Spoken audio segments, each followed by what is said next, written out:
Hi friends, welcome to my YouTube channel. ನೀವಿನ್ನ ನನ್ನ channel subscribe ಆಗಿಲ್ಲ ಅಂದರೆ ಪ್ಲೀಸ್ ಸಬ್ಸ್ಕ್ರೈಬ್ ದ ಚಾನಲ್. ಇವತ್ತು ನಾನು ನಿಮಗೆ ತೋರಿಸ್ತಾ ಇರೋ ರೆಸಿಪಿ ಬಂದು ಹೋದ ವಿಡಿಯೋದಲ್ಲಿ ಸಾಂಬಾರು ಮಾಡಿದೆ, ಚಪ್ರದ ಅವರೆಕಾಯಿ ಸಾಂಬಾರು.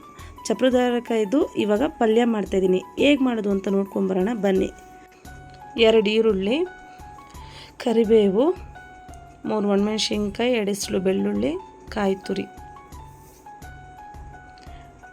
ಚಪ್ರದ ಅವರೆಕಾಯ್ದು ಬಸ್ತಿರೋಂಥ ಕಾಳು ಹಾಗೂ ಕೊತ್ತಂಬರಿ.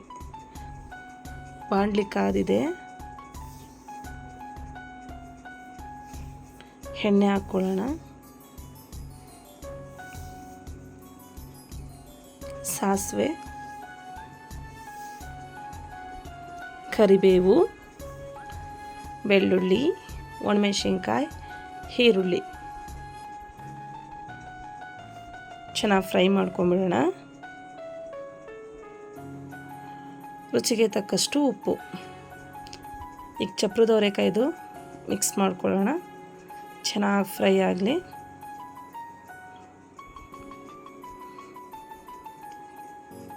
ಇದು ಆ್ಯಕ್ಚುಲಿ ಚಪಾತಿಗೂ ತುಂಬ ಚೆನ್ನಾಗಿರುತ್ತೆ. ಸ್ವಲ್ಪ ಕೊತ್ತಂಬರಿ, ಕಾಯಿ ತುರಿ. ತುಂಬ ಸಿಂಪಲ್ ರೆಸಿಪಿ, ಟೇಸ್ಟ್ ಮಾತ್ರ ಸಖತ್ತಾಗಿರುತ್ತೆ. ನೀವು ಒಂದ್ಸಲ ಟ್ರೈ ಮಾಡಿ. Thanks for watching.